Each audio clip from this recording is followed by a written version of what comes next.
मित्रों, अब हम आपके लिए मेड इन इंडिया का घरेलू विश्लेषण करेंगे। मेड इन इंडिया का मतलब देश में काम करने वाली मेड यानी घरेलू सहायिका से है, जिनके बिना हजारों लाखों घरों में खाना नहीं बनता, जो आज लाखों परिवारों के लिए जरूरत है, लेकिन आज इनकी चर्चा काम की वजह से कम, हंगामे की वजह से ज्यादा हो रही है। मित्रों, नोएडा के सेक्टर 121 यानी सेक्टर 121 की क्लियो काउंटी सोसाइटी के बाहर आज जमकर हंगामा हुआ। यह हंगामा सोसाइटी में काम करने वाली मेड को मिलने वाले मेहनताने को लेकर हुआ। सुबह 7:30 बजे के करीब सोसाइटी में काम करने वाली मेड ने अपनी सैलरी और छुट्टी बढ़ाने की मांग को लेकर प्रदर्शन शुरू कर दिया। देखते ही देखते यह प्रदर्शन हंगामे में बदल गया। पत्थरबाजी के बाद पुलिस को लाठीचार्ज करना पड़ा। सोसाइटी में लोग सुकून से रहने के लिए आते हैं, लेकिन सुबह सुबह सोसाइटी के बाहर युद्ध का मैदान बन गया। आखिर ये कौन लोग हैं जो प्रदर्शन में शामिल होकर पत्थर चला रहे थे? घर संभालने में साथ देने वाले हाथ में पत्थर किसने थमाए? कौन लोग हैं जो मेड के प्रदर्शन में हिंसा फैला रहे थे? मित्रों, हमारे देश में जितनी तेजी से इमारतें बन रही हैं, उतनी तेजी से ही मेड यानी घरेलू सहायिकाओं की अहमियत बढ़ रही है। मेड वाला सेक्टर देश का शायद इकलौता ऐसा सेक्टर है जहां रोजगार ही रोजगार है, नौकरियां ही नौकरियां हैं, लेकिन इतने लोग नहीं हैं, और जो लोग हैं भी उनमें से एक वर्ग ऐसा है जो काम छोड़कर सड़कों पर उतर गया, प्रोपेगेंडा का शिकार बन गया, किसी के बहकावे में आकर पत्थर चलाने लगा, एक विकसित शहर को अस्थिर करने में अपनी ताकत लगाने लगा। कल इसी नोएडा में मजदूरों ने प्रदर्शन किया था और आज अचानक मेड भी सड़कों पर उतर पड़ी। मजदूरों ने अपना वेतन बढ़ाने की मांग की थी, आज मेड भी वेतन बढ़ाने की मांग करने लगी, जिसका कोई नियम है ही नहीं। आज आपको जानना चाहिए कि कैसे रातों रात नोएडा को अस्थिर करने की साजिश हुई। वो नोएडा जो यूपी का सबसे प्रमुख औद्योगिक शहर है, वो नोएडा जो देश का आईटी और मैन्युफैक्चरिंग हब है, वो नोएडा जो यूपी की इकोनॉमी में सबसे ज्यादा योगदान करता है। कल वेतन बढ़ाने के नाम पर मजदूर सड़क पर उतरे। उसके बाद रात तक मजदूरों की मांग काफी हद तक मान ली गई, उनका न्यूनतम वेतन बढ़ाने का फैसला ले लिया गया। लेकिन उसके बाद आज सुबह मेड यानी घरेलू सहायिकाएं सड़कों पर उतर गई। ये प्रदर्शन शांतिपूर्ण होने के बदले पत्थरबाजी में बदल गया। नोएडा क्लियो काउंटी सोसाइटी 121, वहाँ पे भी भैया सैलरी के ऊपर ड्रामा हो रहा है।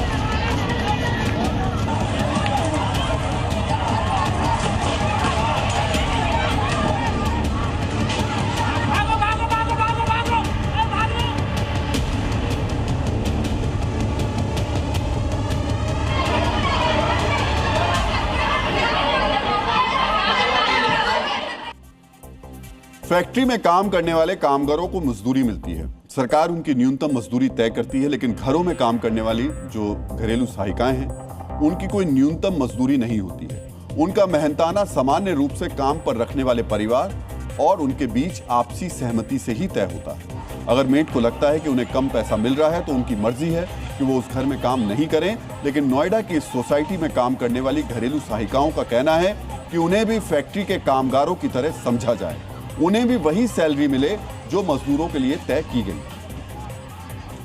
आए साल सबका पैसा बढ़ता है, लेकिन ये लोग हमारा नहीं पैसे बढ़ाते हैं। छुट्टी भी हमें 2 अलाउड है, वरना हमें 3-4 छुट्टी चाहिए। हमारा ये घर में झाड़ू छोटा टावर 5000 चाहिए। मेरी कागजियत है 12 घंटे की 12,000 है, 15,000 तो होनी चाहिए कम से कम। 2500 में काम कर रहे हैं, झाड़ू पोछा करता है, और मुझे खाली झाड़ू पोछा के 5,000 चाहिए। हमको सरकार ऊपर आदेश दिया है 783 रुपए के आदेश है हमारा, वो मजदूरी दे काम करा। अभी मेड्स को खींचा किसने? खींचा इसलिए क्योंकि जो 1-2 थी आप मान रही है ना, खींचा इसलिए खींचा, मेरी बात सुनिए, क्योंकि मैडम लोग जबरदस्ती मेड को पकड़ के ले जा रही थी, वो जाना नहीं चाहती थी उनके साथ, तो इसलिए हम लोगों ने खींचा, जो नहीं जाना चाहती थी उनको। मित्रों, श्रम के महत्व के बारे में दुनिया भर के विद्वानों ने बताया है। महात्मा गांधी ने श्रम को लेकर कहा था, श्रम अमूल्य है, सोना नहीं, यानी श्रम का महत्व सोने से भी ज्यादा बताया गया था। मेहनत से काम करने वाले सभी लोगों को सम्मान मिलना चाहिए, उन्हें उनका उचित पारिश्रमिक भी मिलना चाहिए। लेकिन क्या पारिश्रमिक की मांग को लेकर इस तरह हंगामा किया जा सकता है, वो भी उस समय जब नोएडा में पहले से आग लगी हुई है? क्या ये सिर्फ संयोग है कि मजदूरों की तरह मेड भी सड़कों पर उतर गई, या फिर इसके पीछे कोई साजिश है? अचानक एक दिन में ऐसा क्या हुआ कि सोसाइटी में काम करने वाली घरेलू सहायिकाएं एकजुट होकर सुबह के समय प्रदर्शन के लिए पहुंच गईं? अगर पैसे को लेकर कोई विवाद होता तो 2-4 फ्लैट में होता। सभी मेट्स को अचानक ये ख्याल कैसे आया कि उन्हें कम पैसा मिल रहा है, उन्हें कम छुट्टियां मिल रही हैं? आपको इस हंगामे पर सोसाइटी के निवासियों को भी सुनना चाहिए।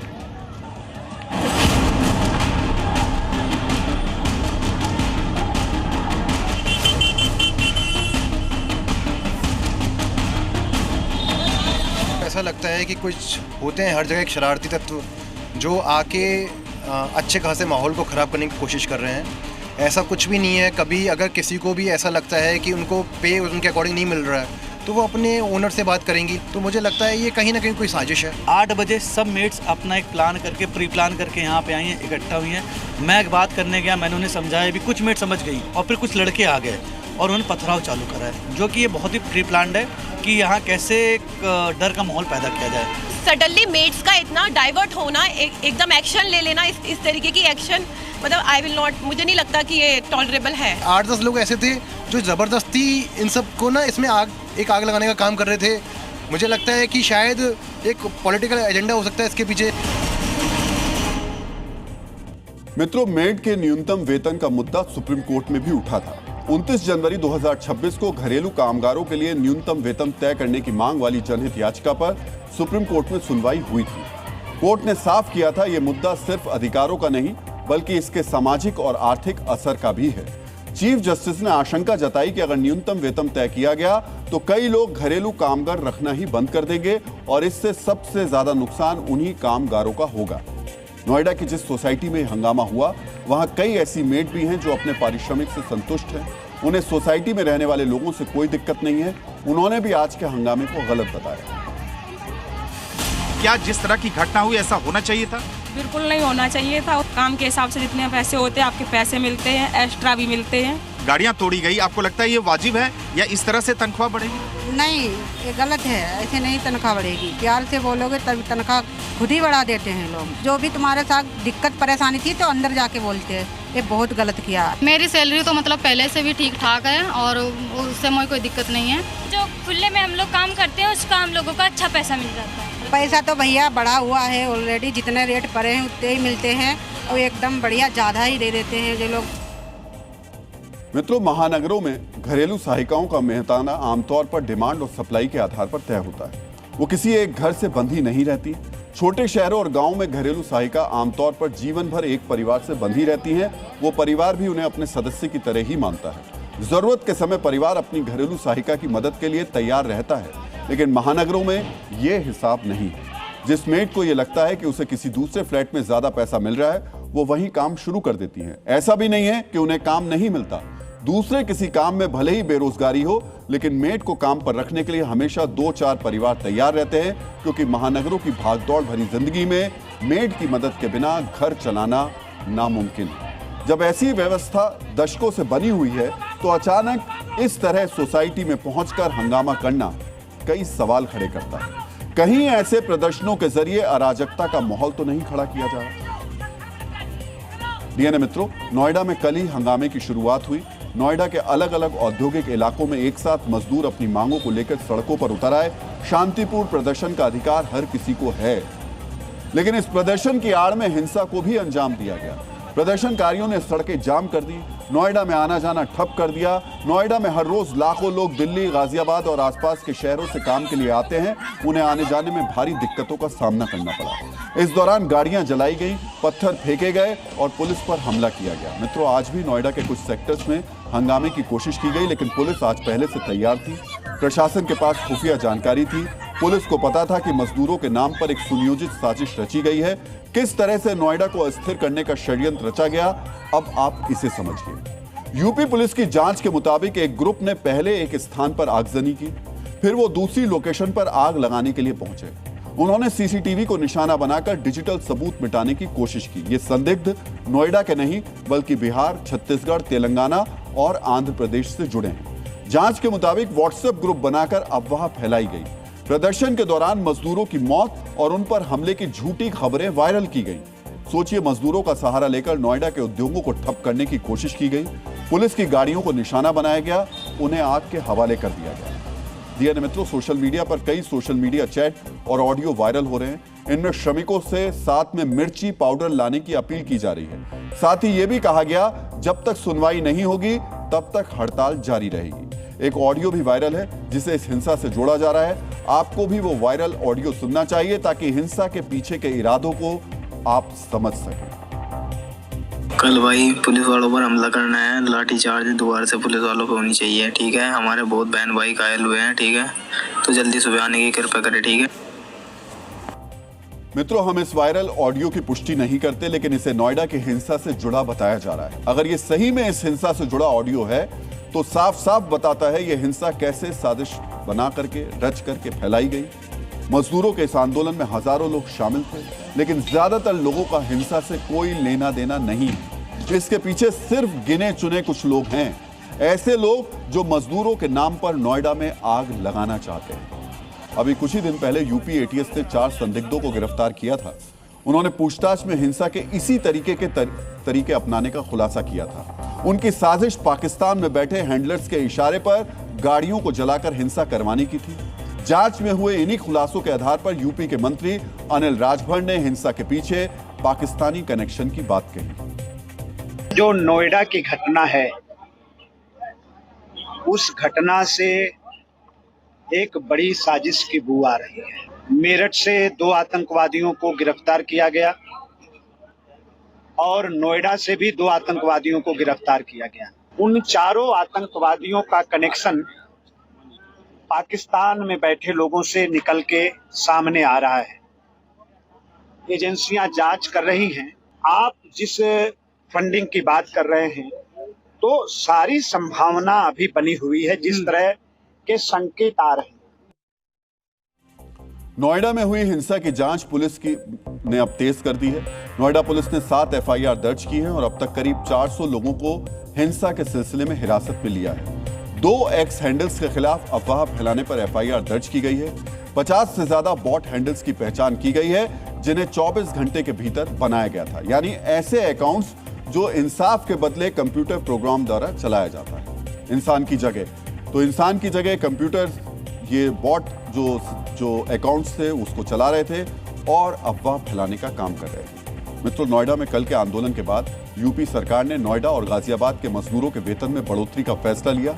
इसके तहत अकुशल श्रमिकों यानी जो स्किल्ड नहीं है, उनका वेतन 11,313 रुपए से बढ़ाकर 13,690 रुपए तय किया गया है। यानी 2,377 रुपए की बढ़ोतरी की गई है। इसी तरह अर्धकुशल यानी सेमी स्किल्ड श्रमिकों की मजदूरी 12,445 रुपए से बढ़ाकर 15,059 रुपए होगी। उनका वेतन 2,614 रुपए बढ़ाया गया, जबकि कुशल श्रमिकों की मजदूरी 13,940 रुपए से बढ़ाकर 16,868 रुपए कर दी गई है। उन्हें 2,928 रुपए का फायदा मिलेगा। इसके अलावा यूपी के बाकी जिलों में भी श्रमिकों का न्यूनतम वेतन बढ़ाया गया है। नया वेतन 1 अप्रैल से लागू किया गया है। मित्रों, मजदूर हों या सरकारी कर्मचारी, आमतौर पर वेतन बढ़ोतरी की मांग पर इतनी जल्दी फैसला नहीं होता, लेकिन यूपी सरकार ने एक ही दिन में लगभग 3,000 रुपए तक का वेतन बढ़ाने का निर्णय लिया। हो सकता है कि कुछ मजदूरों को ये अभी भी कम लग रहा हो, लेकिन ये एक अच्छी शुरुआत है। इसके बाद आंदोलन खत्म हो जाना चाहिए था, लेकिन हुआ क्या? हुआ यह कि नोएडा की मेट्स भी वेतन बढ़ोतरी की मांग को लेकर संगठित ढंग से प्रदर्शन करने लगी। वहां पत्थरबाजी भी हुई। यही इस आंदोलन के मकसद पर सवाल खड़े कर रहा है। आज जब मेट के आंदोलन की बात हो रही है, तो आपको मेट को लेकर कुछ एक्स्ट्रा जानकारी भी पता होनी चाहिए। भारत में घरेलू कामगारों की संख्या को लेकर भारी विरोधाभास है। एनएसएसओ यानी नेशनल सैंपल सर्वे ऑफिस के आधिकारिक आंकड़े के मुताबिक लगभग 42 लाख घरेलू कामगार हैं। वहीं राष्ट्रीय घरेलू कामगार आंदोलन यानी NDWM और अन्य एनजीओ मानते हैं यह संख्या 5 करोड़ से भी ज्यादा है। इस अंतर का कारण यह है कि मेड आमतौर पर रजिस्ट्रेशन नहीं करवाती हैं। भारत में घरेलू कामगारों के लिए कोई केंद्रीय कानून नहीं है। कुछ राज्यों में वेलफेयर बोर्ड तो हैं, लेकिन वो मेड की मदद को लेकर बहुत सक्रिय नहीं है। मेड के मेहनताने की बात करें तो दिल्ली, एनसीआर और मुंबई जैसे शहरों में ये सबसे ज्यादा है। दिल्ली एनसीआर में फुल टाइम काम करने वाली मेड का पारिश्रमिक आमतौर पर 12,000 से लेकर 20,000 के बीच है। अगर वो किसी एजेंसी के जरिए जाती हैं तो उन्हें अपनी कमाई का एक हिस्सा एजेंसी को भी देना पड़ता है। मुंबई में फुल टाइम काम करने वाली मेड का पारिश्रमिक 12,000 से 18,000 के बीच है। भारत में लोग अपनी आमदनी का 8 से 15% तक मेड पर खर्च करते हैं। मित्रों, भारत की तुलना में दुनिया के विकसित देशों में मेड पर बहुत ज्यादा खर्च करना पड़ता है। अमेरिका और ब्रिटेन में फुल टाइम मेड रखने पर $2,500 से $4,000 यानी 2.25 लाख से 3.25 लाख रुपए तक खर्च करने पड़ते हैं। यानी इतना ज्यादा खर्च कि ज्यादातर लोग मेड नहीं रख पाते। वहां उनको कानूनी संरक्षण भी सबसे ज्यादा है। पश्चिमी देशों में श्रम महंगा होने की वजह से लोग अपना काम खुद करते हैं। वहां बर्तन धोने के लिए घर घर में डिशवॉशर है, यानी मशीनों के जरिए मेड का काम कराया जाता है। वहीं भारत में श्रम सस्ता होने की वजह से मेड पर निर्भरता की संस्कृति है।